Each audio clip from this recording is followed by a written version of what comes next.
એના નામ છે કે જે ભક્ત મને સૌથી વધારે યાદ કરે છે. નારદજી તો અભિમાન હતું કે ભાઈ સૌથી વધારે તો કોણ યાદ કરે, હું જ યાદ કરું તો મારું જ નામ હશે. તો ભગવાનજીને પૂછી, ભગવાનજી હું જોઈ લઉં? ભગવાનજી કે કઈ વાંધો નહીં, તું ડાયરી જોઈ લે. તો નારદજી ડાયરી જોતા હતા, નામનું લિસ્ટ જોતા હતા. તો એમનું નામ ક્યાં છે, આગળ છે પાછળ એ નહીં જોયું, પણ ફટાફટ લિસ્ટમાં એ જોઈ લીધું હનુમાનજી નામ ક્યાં છે. મારું નામ આગળ છે પાછળ નહીં, પણ હનુમાનજીનું ક્યાં છે.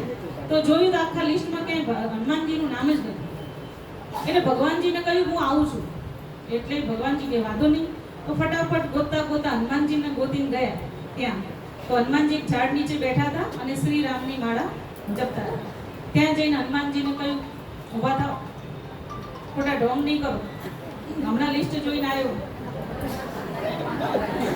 એ ડાયરીમાં નામ હતા સૌથી ભક્ત ભગવાનને યાદ કરીશ એ ભક્ત કયું, તો એમાં સૌથી પહેલું નામ મારું હતું.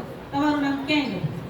હનુમાનજી કે વાંધો નહીં, મારે કોઈ ડાયરીમાં ક્યાંય નામ લખાવું નથી. મારા દિલમાં રામ છે, મારે ક્યાંય નામ લખાવું નથી, તમે જાઓ. નારદજી જતા રહે. થોડા અઠવાડિયા પછી પાછા આંટો મારતા મારતા નીકળે તો ભગવાનજી મસ્ત નાની સુંદર ડાયરી લઈને બેઠા. તો એમાં નામ હતા. હવે નારદજીને તો ઇન્ટરેસ્ટ કે આમાં શું હશે, એટલે ભગવાનજીને કહ્યું ભગવાનજી આટલી નાની સુંદર ડાયરી, આમાં કોના નામ છે? તો ભગવાનજી કહ્યું આમાં એના નામ છે કે જેને હું બહુ દિલથી યાદ કરું. પેલામાં કોનું નામ હતું? જે ભક્ત ભગવાનને સૌથી વધારે યાદ કરે છે.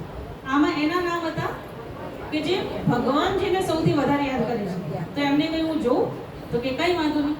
તો જેવું જોયું તો સૌથી પહેલું નામ કોનું હતું? હનુમાનજી. તો આપણે કઈ ડાયરીમાં નામ લખાવું છે? નાની ડાયરીમાં. તો આજે ભજન ગાયા ને, આજના સત્સંગમાં મારું નામ લખી લેજો. પણ સત્સંગ, સત્યના સંગની અંદર શ્રેષ્ઠ કર્મના આધારે, પુણ્ય કર્મના આધારે, દુઆઓના ખાતાના આધારે, નિસ્વાર્થ ભાવના આધારે આપણે સત્સંગમાં જોડાઈ અને પરમાત્માની ડાયરીમાં આપણું પણ નામ લખાય છે. તો આજે આપણે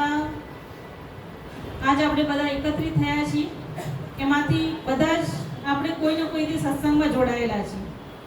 હું અહીંયા કોઈની કમી કમજોરી વર્ણન નથી કરતી, પણ આપણે હરેક ખુદને ચેક કરીએ કે 24 કલાકની અંદર જ્યારે હું કોઈ સત્સંગમાં 9 દિવસની સપ્તાહ બેઠી છે, 7 દિવસની સપ્તાહ છે, યા તો રૂટિનમાં અમે ભજન કરીએ છીએ, ભજનો ગાઈએ છીએ, ભજન આપણને પાક્કા છે, વારાફરતી ભજન ગાઈએ છીએ, તો આપણે ખુદને ચેક કરીએ કે એ 1-2 કલાકની ભજન મંડળી કે આપણું ગ્રુપ છે, તો એ ગ્રુપની અંદર આપણને એકબીજા માટે ક્યાંય ઈર્ષ્યા છે? ગ્રુપમાંથી 2 જણા ઊભા થાય એની પાછળ આપણે નિંદા કરીએ છીએ કે નહીં?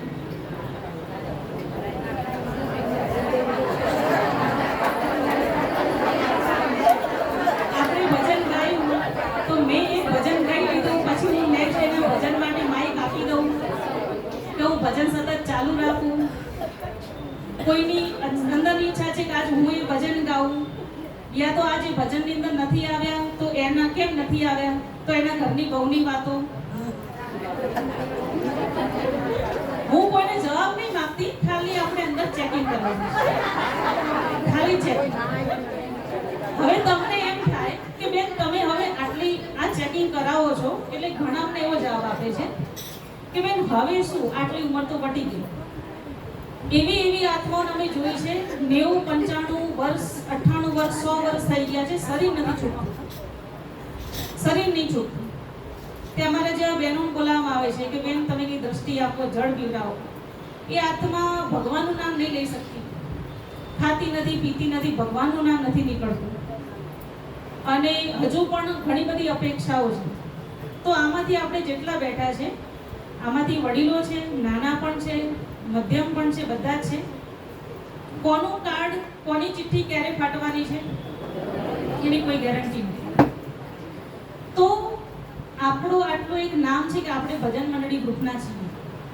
તો આપણા ગ્રુપનું એક નામ હોવું જોઈએ કે નહીં આ ગ્રુપ છે હંમેશા હસતું હોય, એમની જોડે હંમેશા પોઝિટિવ વાતો હોય, જેની સાથે બેસે, ગાયત્રી પરિવારમાં ગયા હોય, સ્વાધ્યાય પરિવારમાં ગયા, ઓમ શાંતિ પરિવારમાં ગયા, ગમે ત્યાં ગયા હોય, એકબીજાનું ક્યાંય કાપતા નથી, કોઈના માટે ક્યાંય ઈર્ષા નથી, કોઈના માટે નિંદા નફરત નથી.